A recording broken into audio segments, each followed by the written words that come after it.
It started the way most endings do, not with a bang, but with silence.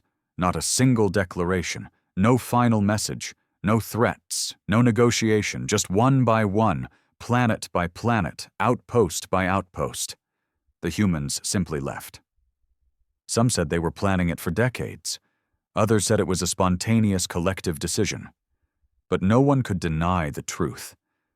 In less than 3 galactic cycles, every human ambassador, technician, engineer, soldier, diplomat, gone. No trace, no goodbyes. The council thought it was some kind of political maneuver, a bluff, a protest.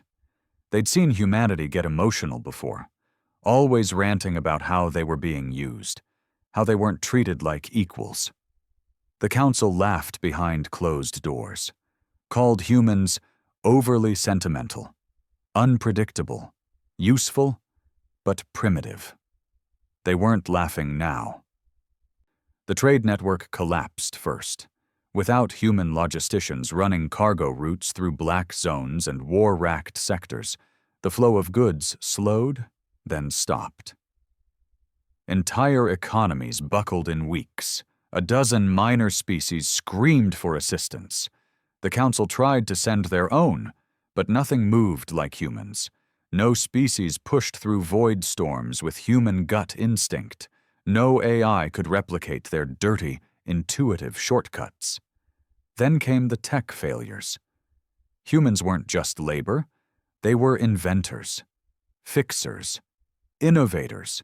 Most of the Federation's core systems, communications, environmental controls, jump drives, were built on modifications humans made over the centuries.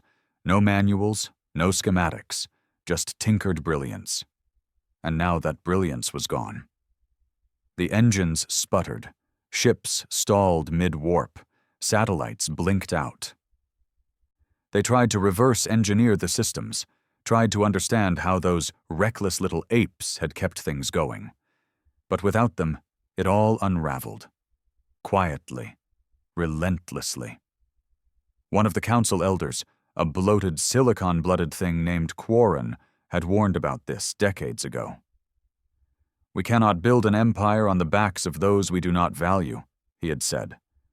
They silenced him, called him dramatic, accused him of human favoritism. Now his words echoed through every meeting hall like a ghost with a grudge. The worst came later. Security. The humans were the ones who went into the dark corners of the galaxy. The ones who volunteered to fight pirates, to chase down black market slavers, to hold the line on fringe worlds when no one else would. Not because they were paid well. They weren't. Not because they were loyal. Loyalty was a joke to the council. They did it because they couldn't stomach the alternative, because humans had a thing called guilt, and even if the aliens never understood it, they benefited from it. Now the black corners were growing, attacks surged, planets burned, slavers operated in open daylight on once secure council worlds. The Virexi Syndicate came out of hiding for the first time in 200 years, and no one stood against them. No one had the spine, because the humans were gone, and the galaxy, for all its superiority, was soft. The council gathered in emergency session after emergency session. Blame was passed like currency. Some demanded to locate and retrieve the humans, force them back if necessary. Others said to move on, evolve past them. "We were here before the Terrans," one counselor said, "and we will thrive without them." They all nodded. But no one believed it. They tried reaching out. The humans didn't answer. Not a ping, not a probe, not even a cryptic signal. Just a dead silence spreading from the Sol system like a black fog. Then something strange started happening. Human allies, the few species that had treated them as equals, began going silent too. Not vanishing, but withdrawing. Shielding their planets, cutting communications, refusing council aid. It was like a quiet rebellion. No war, no flag, just a spreading silence, and deep in the void, Whispers started, that the humans weren't gone, that they were building something new, something far from the Council's eyes, beyond the known borders, and that when they returned, if they returned, they wouldn't come back as helpers. They'd come back as kings. 3 months after the humans vanished, the first Council world fell. Not some backwater colony, not a resource-poor moon. Relar Prime, one of the 5 founding worlds of the Galactic Council. A system known for its peace accords, advanced atmospheric terraforming, and its smug, sterile cities. Its government collapsed in 12 hours. The Virexi Syndicate moved like a swarm. Precision strikes, civilian hostages. A message to the Council broadcast in over 70 languages. This world is ours now. Try and stop us. They didn't. Because they couldn't. The Council's ships moved slow without human engineers. Commanders hesitated without human tacticians. And worse, soldiers refused to engage. It was quiet, unspoken, but real, without humans on the front line. The rest of the species realized how little stomach they had for blood. Combat without human grit was like watching politicians argue over who gets to die first. So Relar fell. And the galaxy watched. Back on Uranus Station, the central hub of Council bureaucracy, panic settled in like a disease. High Lord Teres, a creature whose translucent skin pulsed with anxiety, slammed his appendage against the comms table. "We must establish direct contact with Sol," he bellowed. "No more proxies, no more diplomats. We send a fleet, we land on Earth, and we negotiate. Or take what we need."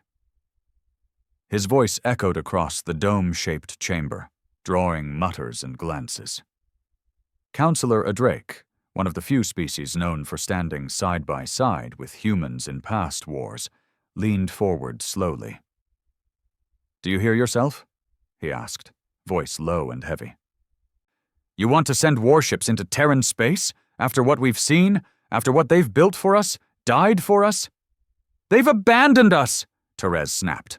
"No," Adrake said. "We abandoned them, long before they left." Silence fell across the room. Because deep down, they all knew the truth. For over a century, the humans had kept this galaxy on its legs. Not just through firepower or tech, but with conviction. While the Council held meetings, humans were patching up colonies hit by solar flares. While elite species debated trade ethics, humans were hauling medical supplies through asteroid fields. They'd played the janitor, the soldier, the mechanic, the therapist, and they were never treated like anything more than expendable muscle and quirky little pets, until they stopped playing along. Now everyone was scrambling. But no one had the spine to admit what they'd done. The fleet didn't make it to Earth. That's the part that sent shockwaves. 17 warships, a full diplomatic escort, backed by 3 dreadnoughts. Gone. Not destroyed, not hijacked, vanished. One second they were pinging from within Sector E19, the next, radio silence. Sensors showed a spike in gravitational distortion, something akin to a black hole, but artificial. Clean, controlled, human. No wreckage, no distress signals. The Council labeled it a cosmic anomaly. The rest of the galaxy called it what it was. A warning. You don't go knocking on the Terran's door anymore, not unless you're ready to disappear. Out beyond the outer rim, in a system previously marked as uninhabitable, a flicker of blue light traced through the void. The humans were building. They called it Dominion, not officially, not on record, but that's what whispered survivors said the name was. A superstructure so large it didn't orbit a star. The star orbited it. Built from raw planetary cores, mined black holes, and metals no Council scientist had ever cataloged. It wasn't a military base. It wasn't a colony. It was something more terrifying. A civilization without compromise. No Council diplomacy. No treaties. No shared governance. Just humanity, alone, unchained, and ruthless in their ambition. Their ships, once duct-taped buckets of stubborn brilliance, now moved like phantoms through slip space. They didn't ping, they didn't blink, they didn't ask permission, and they were growing. Species who had once allied with humans, or at least respected them, were being pulled in. Quietly. Willingly. Not with threats or bribes, but with one unspoken promise. With us, you survive. That was enough. Back on Council Worlds, the rot deepened. Civil unrest spiked. On Trellanfour, riots broke out as food convoys failed to arrive.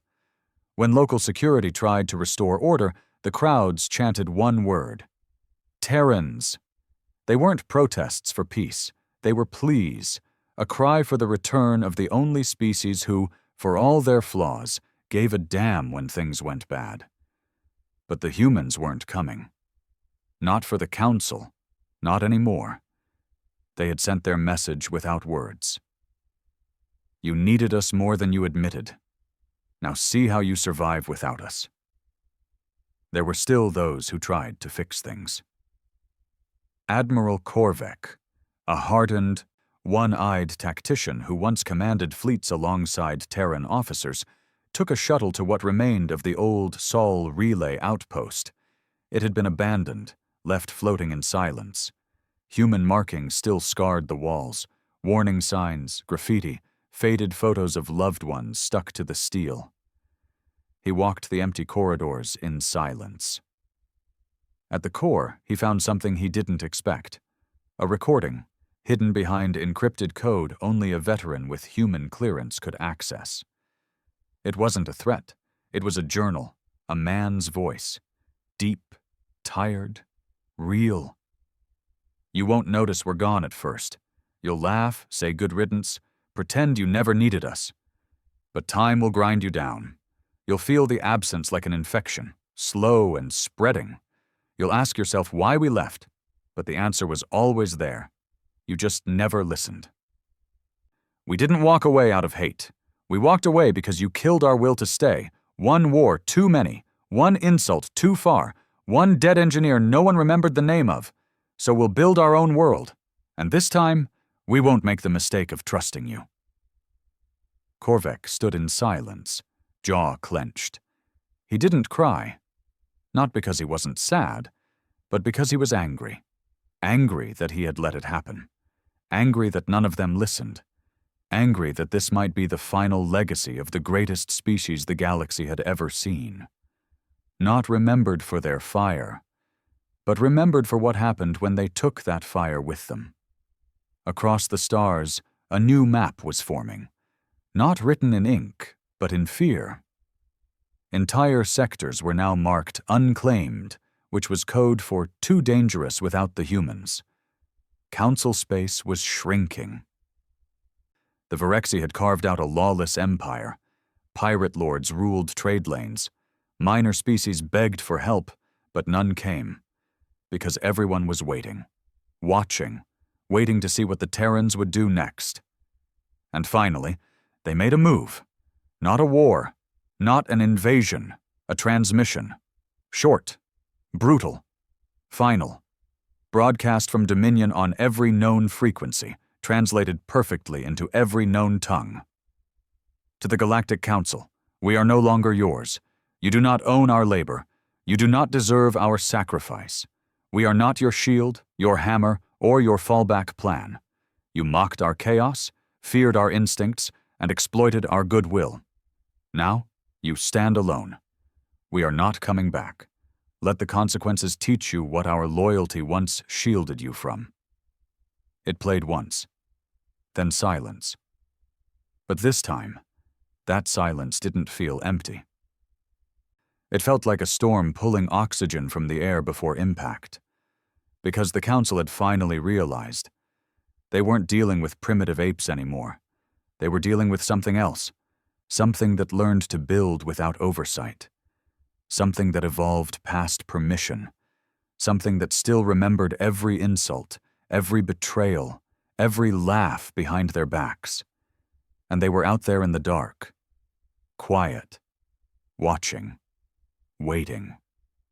The outer sectors were dying. They didn't announce it. It wasn't some catastrophic event the Council could parade on a crisis screen.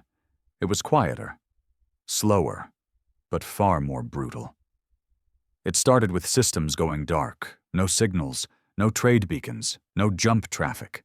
Colonies that once pulsed with lights and noise now drifted in shadow. Council scouts were sent to investigate, the few who still volunteered. Most didn't return. The ones who did?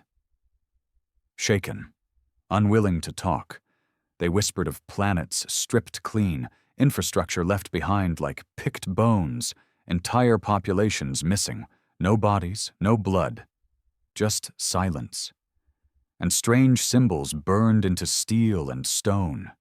Human symbols, not military tags or planetary flags. These were older, earth-rooted, primitive, almost tribal, a wolf skull, a burning tree, a boot print over a star. They didn't carry slogans. They didn't need to. The message was clear. You don't belong here anymore. Inside the Council's high chamber, arguments turned into screaming matches. Alliances frayed. Accusations flew. Your species sabotaged the Terran trade networks. No, yours pressured them into abandoning post-war reconstruction. You all used them, every one of you. You clapped when they bled and whispered when they wept. The Grand Arbiter, once a figure of calm diplomacy, was now just a husk of anxiety, his third heart constantly medicated to keep from failing mid-session. He slammed the hammer down. "This is pointless," he said, voice gravelly with age and failure. "We cannot undo the past, but we must salvage the present. We have to reach them, somehow." There were no volunteers. No one wanted to be the next envoy to vanish. No one wanted to step into Terran-controlled space, now referred to behind closed doors as the Black Zone. Not even the mercenaries were biting. That's when someone brought up Orlan Strachan. Strachan wasn't a councilman. Never had been. He didn't wear robes or talk in platitudes. He was Terran-born, but not aligned. One of the last human freelancers left in council space. A combat veteran. No rank, no allegiance, no love for the galaxy that watched his people walk away. He lived on Vorak 6, an industrial rock orbiting a dead sun, a planet where forgotten things rusted in silence. He worked alone, lived off-grid, and took contracts no one else touched. His ship was ancient by Dominion standards, but heavily modified, scarred with bullet holes and blast marks. He flew like he didn't care if he came back. And maybe he didn't. Strachan was the kind of man who'd lost too much and buried it under cold logic and heavy silence. He didn't drink, didn't socialize, didn't reminisce. Most of his gear still bore old Terran military markings, including a faded patch on his shoulder. No rescue expected. They offered him credits. He laughed. They offered him a full pardon for past war crimes. He smirked. They offered him access to pre-Exodus human intelligence logs, the kind he'd never seen, even during his service. That got his attention. "Why me?" he asked finally, voice low and sandpaper rough. "Because," the council rep said, swallowing hard, "you're the only Terran who hasn't disappeared." Strachan's eyes narrowed. He looked out the grimy viewport toward the void.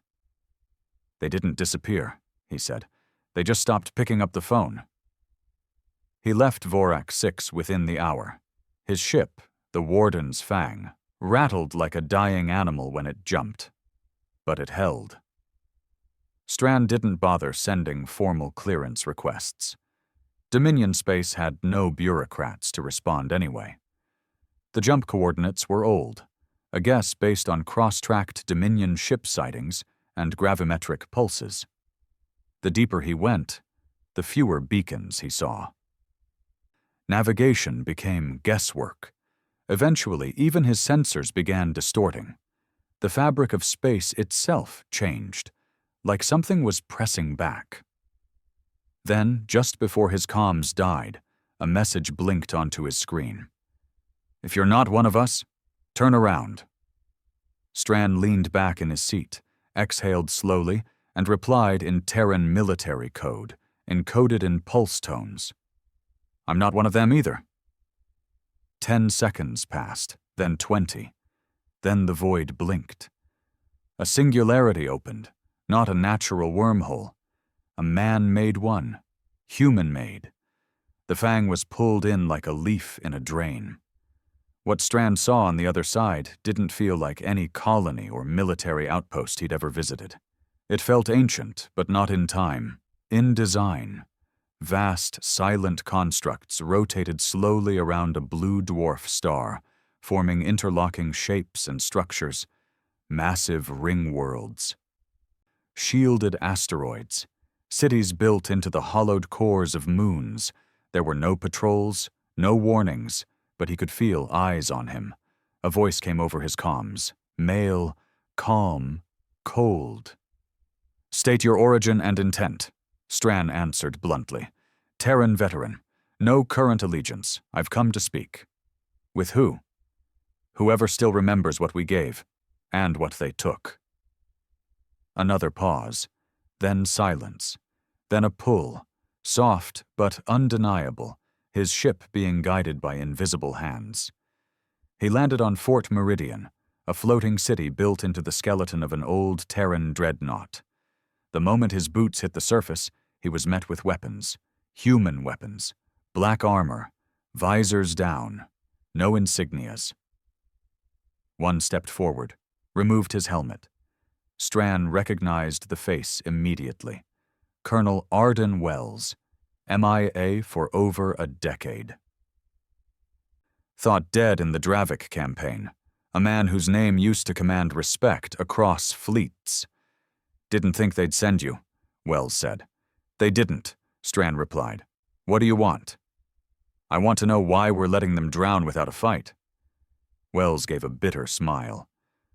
"We already fought, Orlin. They just never noticed." Wells didn't take him to a throne room or council chamber. He took him to a wall, a black digital wall stretching miles long, covered in names, human names, engineers, medics, soldiers, miners, diplomats, people who had died in service to the council, not during grand wars, but in silent sacrifice, in ship malfunctions, in collapsed colonies, in sabotage incidents the council never investigated, names that were never remembered in any alien monument, never spoken during council memorials. Strand stared at them in silence. "I watched a man die keeping a reactor stable so a council child could live," Wells said. "They never thanked him. Hell, they never remembered him." Strand clenched his fists. "Why not wipe them out?" he asked. "We could," Wells admitted, "but it's better this way." "Letting them rot?" "No," Wells said, eyes narrowing. "Letting them face what they built. A galaxy without us." The Dominion wasn't a military power. It was a shadow civilization, designed to be unassailable. They had the tech, the numbers, the infrastructure. But their real weapon wasn't ships. It was absence, the silent vacuum left behind where once stood Terran will. Let the council beg. Let the pirates burn their worlds. Let the minor species question their place. Let them feel every ounce of what they threw away. Strand stayed longer than planned. He walked the halls of cities not on any map. He saw training programs where children learned engineering before they learned math. He visited orphanages filled with war survivors, not human ones. Refugees taken in by the Dominion, species who had once been collateral in council wars, now raised under Terran protection. He saw a society not obsessed with power, but with control, over their destiny, over their future, over the scars of the past. And finally he met the architect. No name, no face, just a voice behind a veil, a former council negotiator, human, once betrayed, now orchestrating the quiet revenge of absence. "You're here to make peace?" the voice asked. Strand shook his head. No, I'm here to understand the terms of war. The voice chuckled. There is no war, Stran. There is only memory. And silence, and the sound of empires crumbling under their own arrogance. Back in council space, word spread fast. The human freelancer who dared step into Dominion territory had returned. He didn't bring threats. He didn't bring blueprints. He brought a mirror and forced the council to look into it. He handed them a data shard. On it, a message, one sentence. This is the price of forgetting who bled for you. No one knew what to say. No one dared say anything. And all across the stars, in back alleys and broken systems, the name Terran returned. Not as a slur, not as a joke, but as a warning. Because if silence was this loud, what would happen if the humans decided to speak again? It was on the planet Veltraxis, where the panic began turning into desperation. Veltraxis had once been called the Crown of the Council, a jewel world of pristine landscapes, artificial climates, and universities that trained elite alien minds in politics, diplomacy, and ethics. It was the kind of place where humans had always been. Guests, smiling technicians, couriers, bodyguards, but never leaders. Now, Veltraxis was unraveling, not from war, from reality. The reactors began to fail first, then the food processing grids. The planet had once been self-sustaining, thanks to retrofitted Earth tech designed by off-duty Terran engineers decades ago. Efficient, compact, resilient. But no one had maintained the system since the humans left. Because no one could, the knowledge hadn't been preserved. No manuals, no backups. The engineers had warned them, and they were ignored. The day the water purification grid collapsed, over 12 million residents were told to evacuate. Only half made it. The rest rioted, starved, died. And the council? Still argued about phrasing in their emergency declarations. It was a janitor who scrawled the words onto the government building's outer wall in broken Galactic common. We need the monkeys back. The image went viral in under a cycle. Council meetings no longer took place in grand halls. They were held in bunkers, shadows, encrypted transmissions full of denial and excuses. Every session had the same goal: survive. Dominion broadcasts had increased, but they weren't threats. They weren't even demands. They were stories. Clips of council diplomats laughing at human emotion. A Varnathi general calling Terrans short-lived and short-tempered. An audio file of a council meeting where a request for hazard pay for Terran workers was rejected with actual laughter. The humans were playing back the truth. Not propaganda, not exaggeration, just memory. Unedited, unflinching, brutal. The most damning footage came from the Myrex campaign, a war that officially didn't exist. Council forces had secretly deployed human units to a planet infested with native parasites. No intel. No evac plan. Just a death mission. Only one soldier made it out. His face, dirty and bloodied, filled the screen as he collapsed into a recovery pod. His last words: "They didn't think we'd come back." Now that video looped across Dominion space and open frequencies. They didn't think we'd come back. And maybe they were right, because even now, the Council couldn't bring themselves to say the one word that might have saved them. Sorry. Back in Dominion space, Stran had stayed longer than he'd meant to. He didn't talk much, didn't pretend to belong. But the silence here, this growing empire in the black, felt different than the one in Council territory. It wasn't fear-based, it was focused. Everywhere he looked, there were projects. Terraformers building Earth-style environments on shattered moons. Research centers reworking Council tech into sleeker, more powerful designs. Farming colonies using hybrid crops once considered too unstable. No politics, no votes, just action. Purpose. He sat once with a young mechanic, barely 20, who showed him the new engine schematic he'd built. "Where'd you learn that?" Stran asked. "Archives," the kid said. "Old Earth. Old Terran Navy stuff. I made some tweaks." "Who taught you how to read those designs?" The boy blinked. "Nobody. We figure it out. We learn now. They never let us learn back then. Always gave us orders. Always kept the knowledge locked up. Not anymore." It hit Stran harder than he expected, because it wasn't just about revenge anymore. The humans weren't just walking away. They were replacing the galaxy that abandoned them, and they were doing it better. The first Council defection came 2 weeks later. The Halari Confederation, a minor race known for trade logistics and transportation, announced it was formally aligning with the Dominion. They didn't mask it. They didn't make excuses. They sent one message. "We remember the human convoys during the plague years. We remember who came when your council ignored our cries. We choose the ones who chose us." That was the crack that broke the dam wide open. Dozens of minor worlds followed, not because they were threatened, but because they had finally realized the humans had never been the monsters. They had been the spine, and the council just the mouth. At the center of it all, Dominion HQ, Fort Meridian, pulsed like a black sun. The architect hadn't made another public statement. He didn't have to. His silence said more than words ever could. But beneath the surface, inside the shadows of planning rooms and strategy maps, things were shifting. Wells found Stran again during a storm on the glass fields of Orbitus 9, where test engines screamed across the sky like mechanical gods. "We've been listening," Wells said. Stran nodded.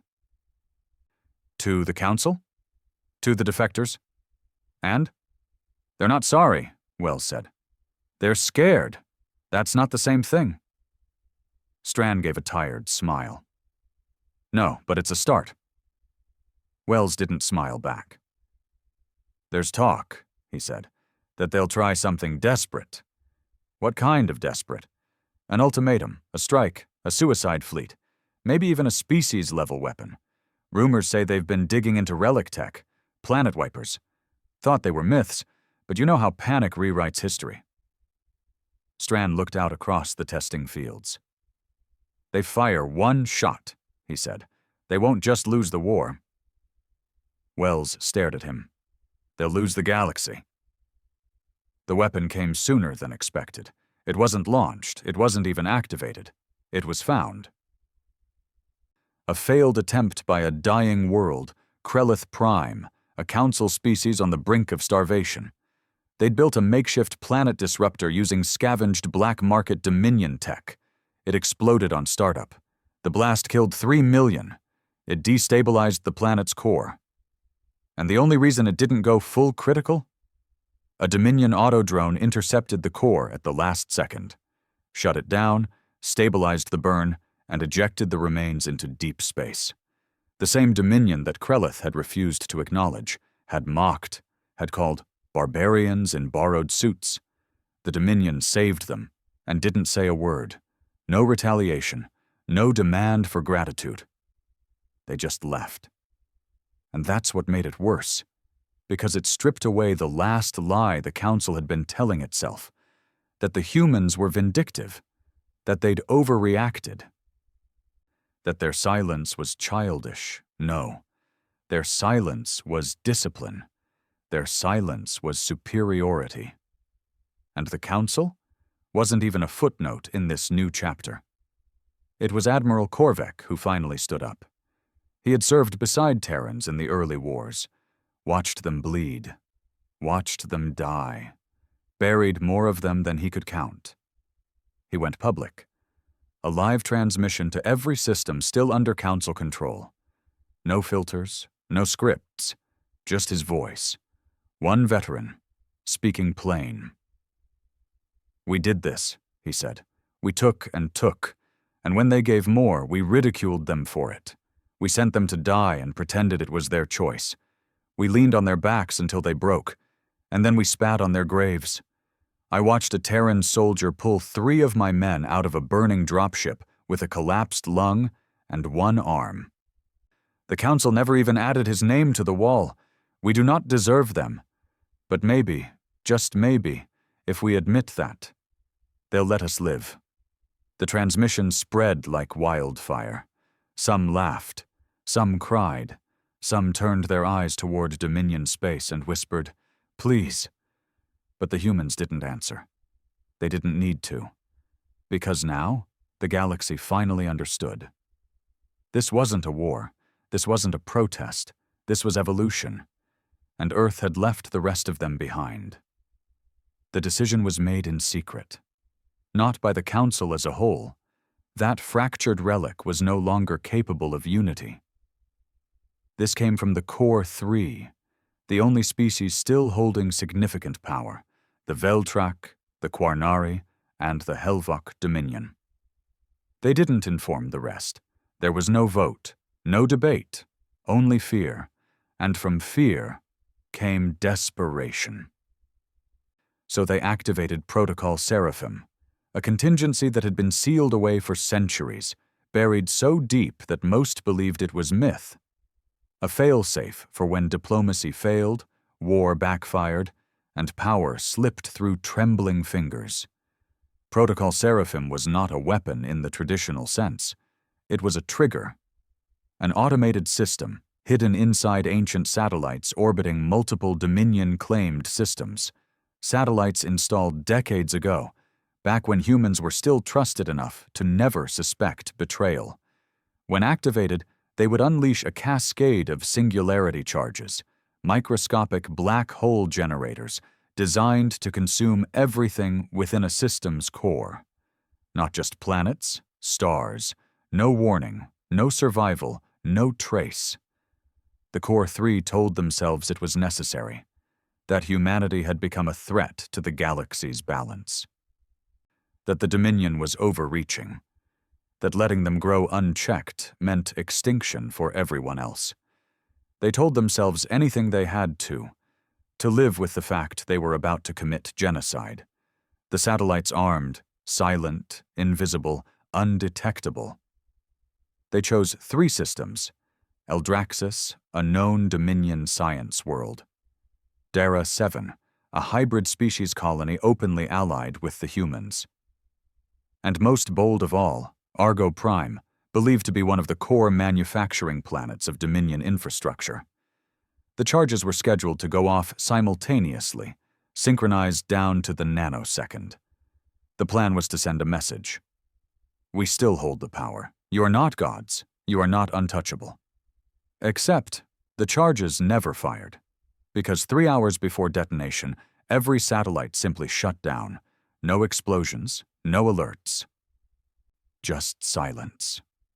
Then, a single audio message was transmitted directly to the Core 3 leaders. No encryption, no trace, no source. Just a voice, a human voice, calm, unshaken, deep, male. We know what you tried to do.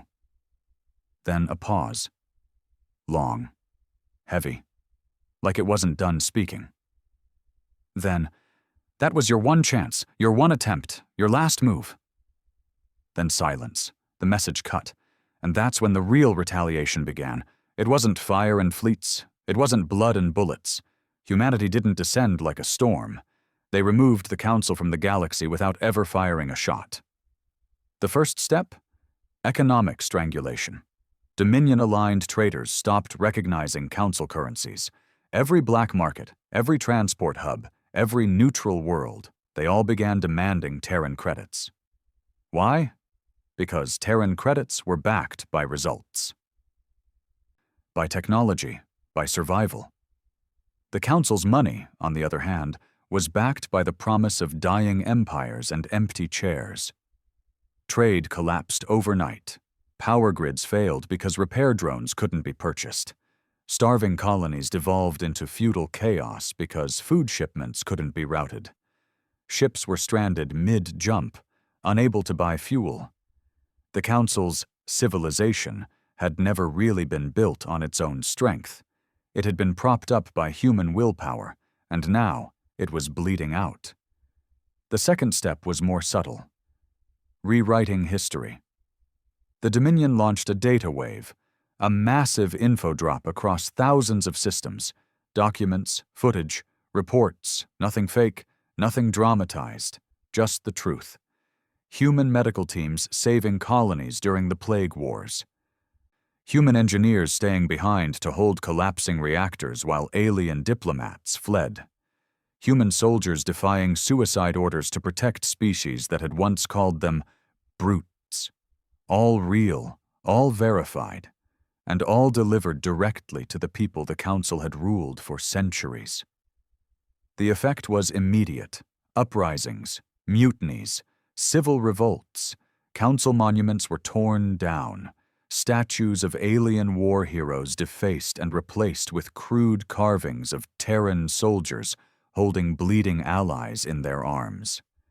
And most powerful of all, a video file titled "We Remember," a 20-minute short documenting the silent sacrifices of everyday Terrans across 100 worlds. It ended with one line: "They never wanted thanks. They just wanted to be seen." The Dominion never asked anyone to turn. They just showed them who their enemies really were. The third step: absorption, not conquest, rescue. The Dominion began inviting broken worlds into their fold, one by one. No demands, no oaths, no taxes, just a simple message: come to us, and we'll help you rebuild, not as subjects, as survivors. Dominion-controlled space expanded overnight. Species once loyal to the Council, even its former soldiers, laid down arms and begged for admittance, and humanity? Never gloated. They just watched, letting the weight of justice collapse the last towers of arrogance. It was Admiral Korvek who saw it coming first. He stood in the crumbling shell of what used to be the Grand Council chamber, now abandoned, echoing with ghosts and old arguments. He looked up at the stained glass dome, half shattered by a bombing during the latest riots, and he said simply, "They're not punishing us. They're replacing us." A junior officer looked at him, confused. "Replacing?" Korvek nodded. "This isn't vengeance, it's evolution. They didn't destroy the old systems, they just let them rot. And now they're building a better one." He walked out of the hall without another word. He never returned. Some say he defected. Others say he walked into the void and let it take him. Either way, no one stopped him. And then, at last, Earth spoke. Not the Dominion, not the fringe colonies. Earth, Sol system, the home no one had been allowed to approach for years. It began with a signal, a wide-frequency pulse that reached every active comms array in the galaxy, translated into every known language, even extinct ones. A final message, a declaration, a eulogy. To those who knew us, used us, buried us, this is our last broadcast. You built your empire on our backs, laughed at our pain, dismissed our fire. You feared our emotions, mocked our instincts, forgot our dead, and when we walked away, you blamed us for the void you created. But now there is no need to blame, no need to beg, no need to remember. We are not coming back. We are not angry. We are done. You will not hear from us again. Not in voice, not in violence. The galaxy belongs to those who choose to build, not those who cling to thrones made of ghosts. This is the last Terran message. We are gone. And with that, the signal ended. A final blackout followed. Every last human communication node outside Dominion space shut down. No more ships, no more messages, just silence. But this time, the galaxy didn't laugh. This time, they wept. Because for the first time in known history, the galaxy understood what it truly meant to be without humanity. And that's when the rumors started, that deep in the void, past mapped stars, beyond known physics, something new was being born.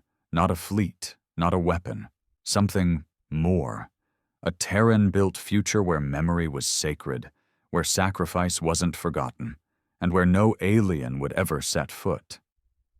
They called it the Silence. The historians, what few still dared to record in a galaxy built on forgetfulness, marked that date as the end of the old galactic era. Not with fireworks, not with a revolution, not even with blood. Just silence. No more Terran signals, no more whispers from Dominion space, no more warnings. It was as if humanity had blinked out of the universe entirely, leaving only echoes, ruins, and consequences behind. Entire systems fell into disrepair in the weeks that followed. Without trade, without human-built logistics, entire supply chains snapped like rotted cables. Medical crises broke out. Civil wars ignited over water filtration units and atmospheric scrubbers, systems humans once repaired for free just because they couldn't stand watching people die. The irony was brutal.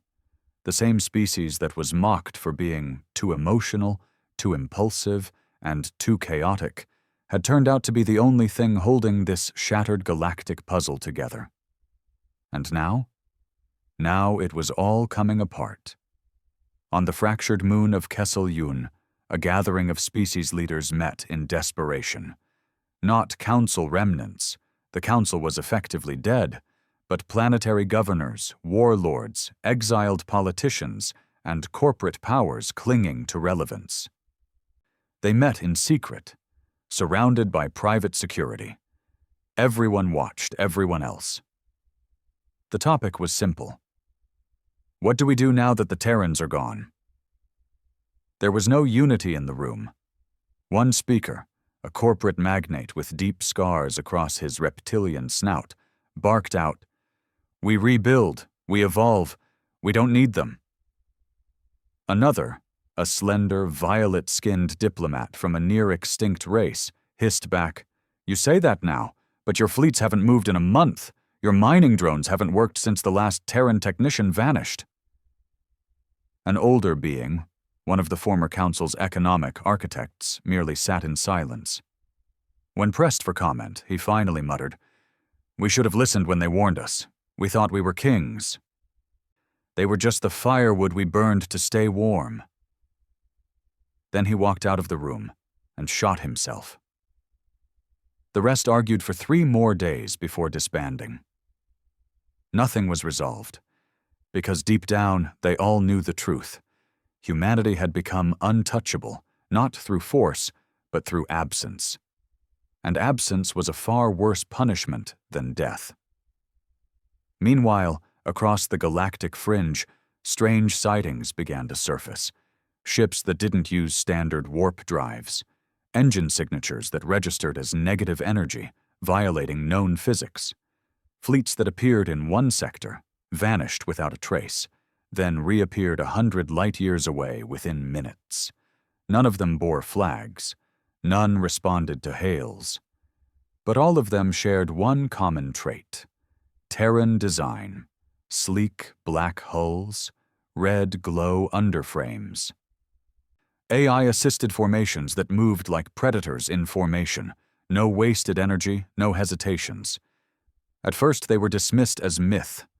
Then a diplomatic convoy in Sector J9 went missing, vanished without a trace, not attacked, not destroyed, just gone. A single message was found in their ship's log. "You were warned. This space does not belong to you anymore. You had your time, you wasted it." There was no signature, just a single symbol, a Terran bootprint across a cracked star. The message was clear. This was no longer their galaxy. On Asterix 4, a small agricultural world struggling to survive without human-engineered weather control systems, a former Terran colonist named Bennick Shaw came out of hiding.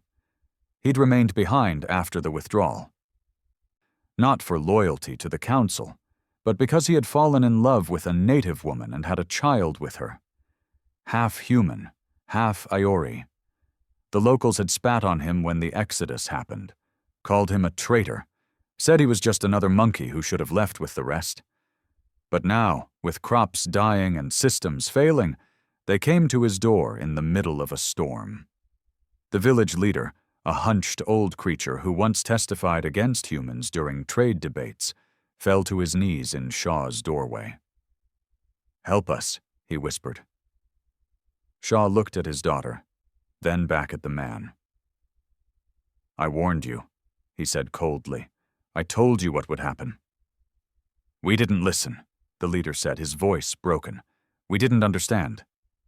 "You didn't care," Shaw snapped. A long silence passed between them.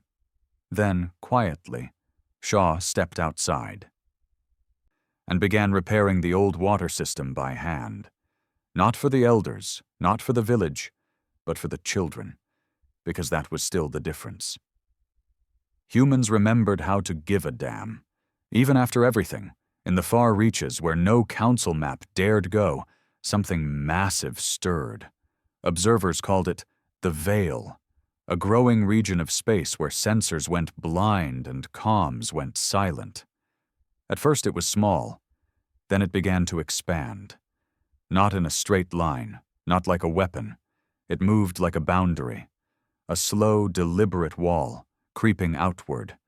Ships that crossed it never returned. Satellites that scanned it overloaded and shut down. Some believed it was a Terran megastructure. Others believed it was something worse.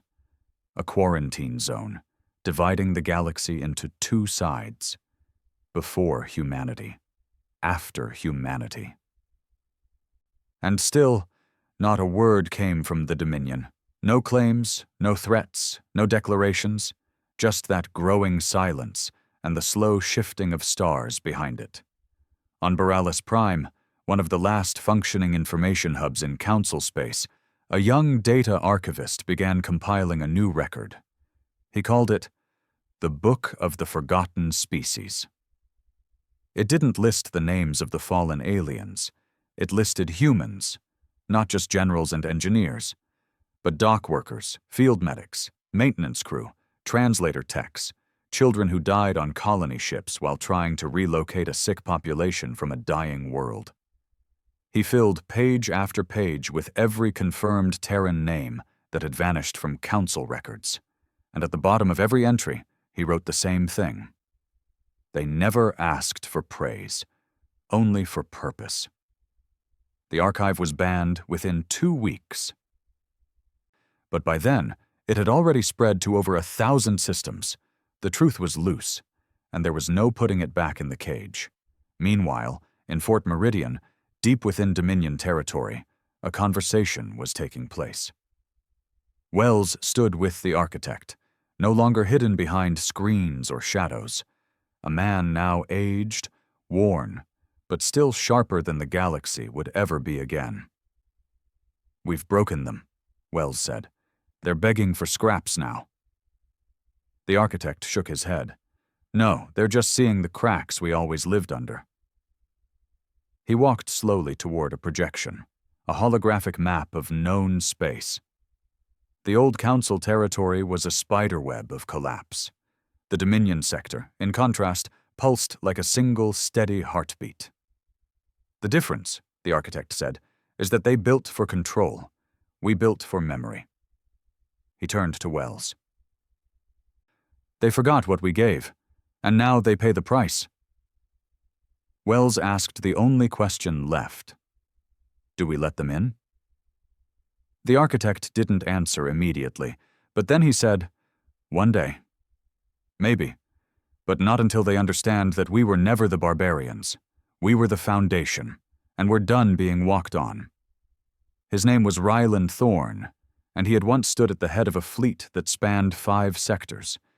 Now he stood alone, not as a commander, not even as a soldier, just another man carrying the weight of a civilization that had finally realized what it had lost. Too late. Thorne had never loved the Council, but he had served it. He believed in order, in rules, in the fragile illusion of peace. When the Terrans walked away, he'd supported the narrative. "They'll come back," he had said. "They always do. They need us more than we need them." But that lie didn't last long. Not after the riots, not after the famine, not after his homeworld, Tal Ris, descended into civil war because no one could fix the orbital shields the humans had once maintained. Now, the cities floated in ruin. Radiation storms swallowed half the planet every third cycle. And his wife, a scientist who once worked side by side with Terran biologists, had died in her lab when the artificial gravity failed. No one came to help, because there was no one left to send. Rylan had watched the galaxy unravel. And now? Now he was doing something no council officer had ever done willingly. He was going to Dominion space, not with weapons, not with demands, but with a plea. The crew was small, only 6 souls. Hand-picked from what was left of the functioning branches of the council military. They weren't idealists or zealots. They weren't diplomats. They were survivors.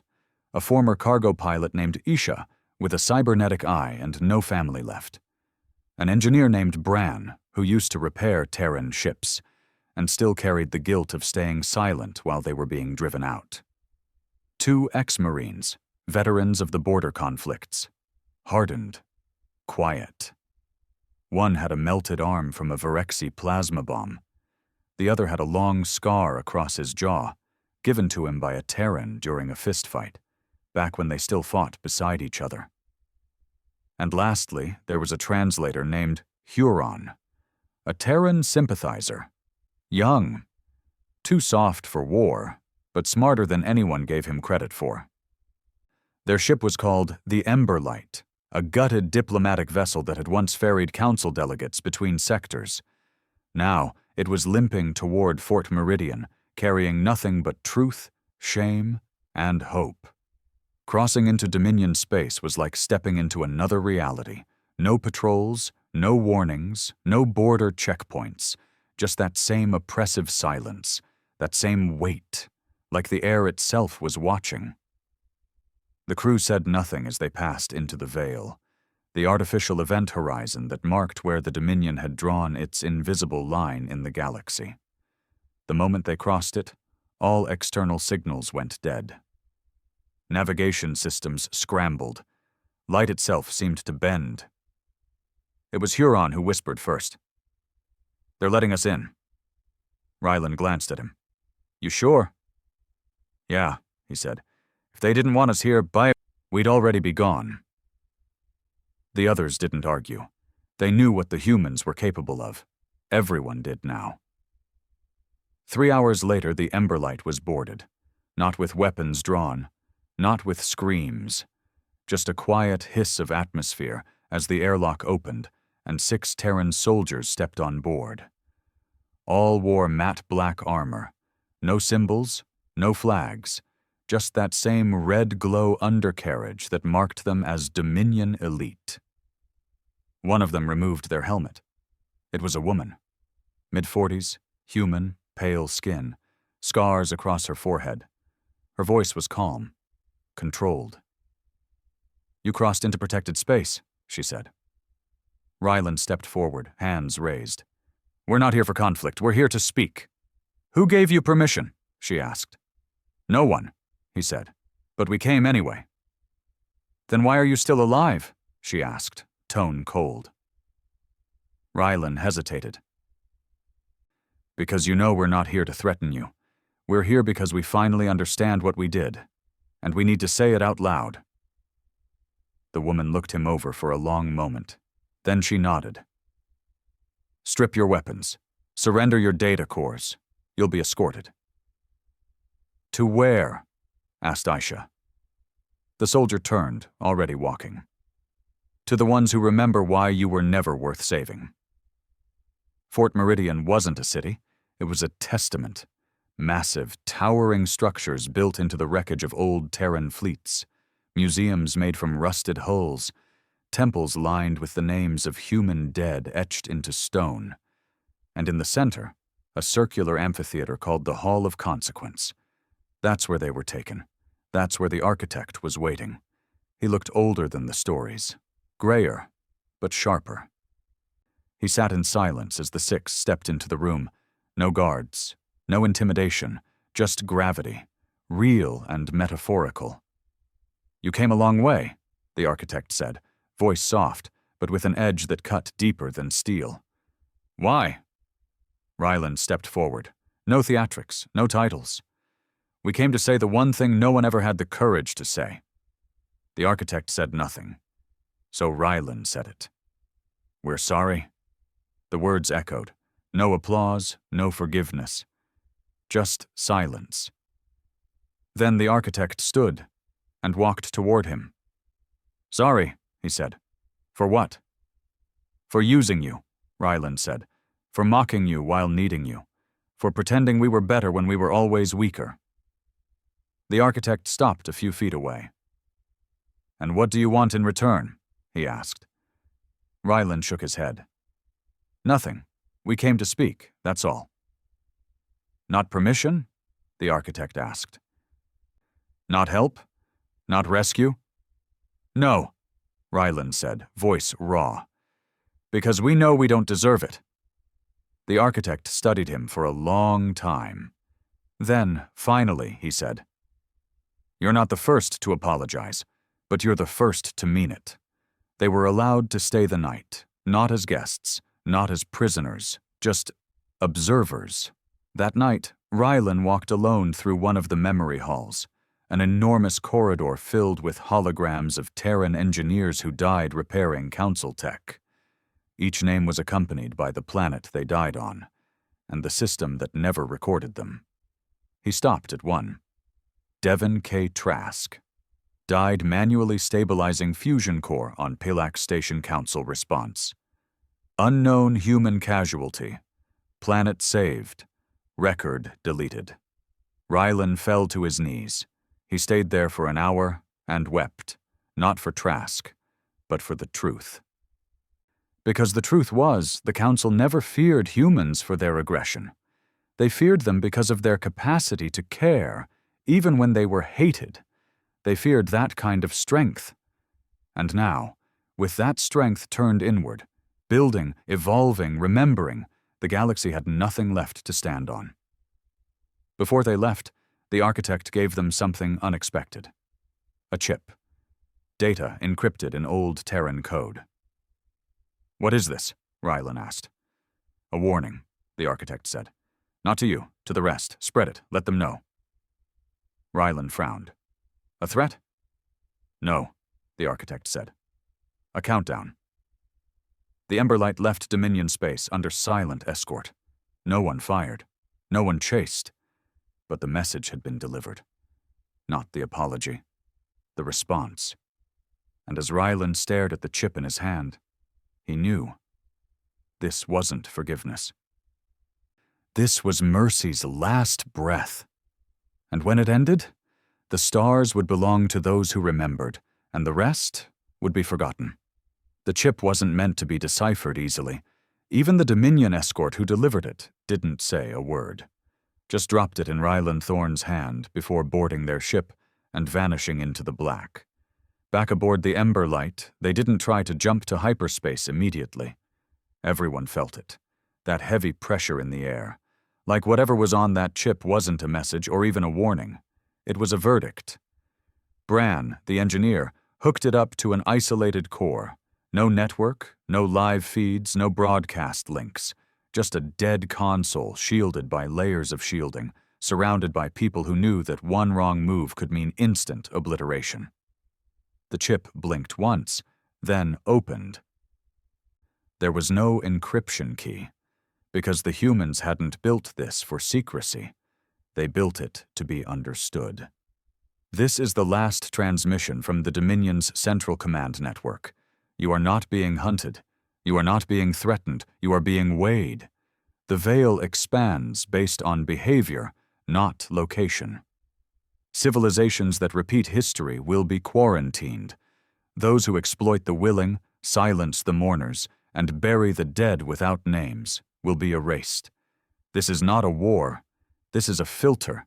Your cultures will either adapt or vanish. That was it.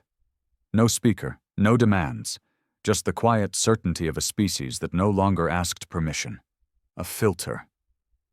It was Huron who spoke first, voice barely a whisper. "They're not retaliating. They're cleaning.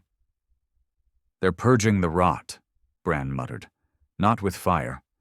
With absence." "No," said Rylan. "Not absence. Selection." Within a standard cycle, the Emberlight returned to known space. But the world they returned to wasn't the same. Half of the Council's former capital planets were now under Dominion quarantine. Entire systems disconnected from jump lanes, isolated in gravitational cages created by black hole stabilizers, technology no alien species understood, let alone possessed. No one went in. Nothing came out. Some believed the inhabitants had been spared. Others believed the inhabitants were no longer there to discuss it. Worse, the veil was growing. Not like a wave, but like a cage expanding slowly outward, one system at a time, prioritizing those with the highest history of Terran exploitation. Some species panicked, some tried to run, but there was nowhere left to go. Because the Dominion had closed off every safe zone, every route, every loophole. This wasn't genocide. It was pruning, cutting away the branches too twisted to bear fruit. The chip's message spread. Rylan made sure of that. He delivered it himself to the largest remaining interspecies hub on Eros Delta, a neutral moon now crowded with refugees, exiled scientists, and political survivors from 100 fallen governments. They didn't believe it at first. Until the veil consumed Poultry Sector, 7 planets gone dark in the span of a single night. Then they started listening. They formed a coalition, the Accord of the Ashes, a last gasp alliance of species trying to atone, trying to rebuild, trying to survive. And at the center of it, Rylan Thorne was placed as commander. Not because he was perfect, not because he was trusted, but because he had seen the Dominion up close and walked out alive. What did the Accord do? They started remembering. Public walls were raised with the names of every Terran killed during the Council's expansion era. Monuments went up on worlds that had once refused to let Terran bodies be buried there. They declassified war files, apologized, named names, put alien politicians on trial for aiding in the erasure of Terran history. Some called it too little, too late. But for the first time in centuries, species were owning their past. And that was the first criteria the Dominion watched for. Because humanity wasn't looking for perfect worlds. They were looking for those who could admit they'd been wrong. And learn. A surprise transmission arrived from Dominion space. This one was different. It came with coordinates. No message. No voice, just location data. And one phrase. "If you still believe in memory, come." Rylan didn't hesitate. He took the Emberlight and a small crew, Bran, Huron, Aisha, and the others who had started this journey, and jumped to the coordinates. They arrived in an empty system. No planets, no stars, just a structure, a single floating station. Small, quiet, built from old Terran alloys. They docked. No weapons, no resistance. Inside was a single room. In the middle, a device, a projector. Huron activated it, and the room came alive with a holographic display, a map of the galaxy. Sections glowed red. These were veil zones, quarantined systems. Others blinked green, worlds under Dominion watch, but not yet restricted. And in the center, a blinking gold sector. Huron leaned in. "It's the Sol system. Earth, still untouched. Still shielded, still sacred." Then another message appeared, text only. "This is not our galaxy to rule, but it is no longer yours to ruin. Build wisely, or vanish quietly." Rylan took that message back to the Accord. It spread like fire across the stars. Entire species began auditing their own history. Memorials were built where bodies were once dumped. Truth commissions were formed, not for show, but for accountability. And the Dominion? They did nothing. They didn't congratulate. They didn't assist. They just watched. Because now humanity didn't need to speak. They had spoken with silence, and silence had done what diplomacy never could. Decades passed. The veil stopped expanding. Its edges stabilized. Some species were never heard from again. Others, those who rebuilt honestly, remained under Dominion observation, but were allowed to trade, communicate, and grow. The Accord of the Ashes became the dominant political body across open space, but it had no capital, no military, just a single mantra. Never forget what it cost us.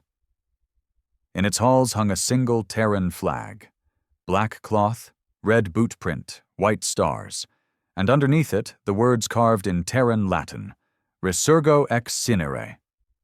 I rise from the ashes. Rylan Thorne never returned to active command. He retired to a small moon colony, helping rebuild irrigation systems for refugees who once spat on humans and now wept at their memorials. He kept the original chip from the architect in a locked drawer. He never used it again. Because he didn't need to. What needed to be said had already echoed across the stars. In the end, humanity didn't conquer the galaxy. They didn't burn it. They didn't erase it. They simply walked away. And when the galaxy begged for forgiveness, the humans didn't answer with wrath. They answered with judgment, and then left the rest to choose, remember, or be forgotten.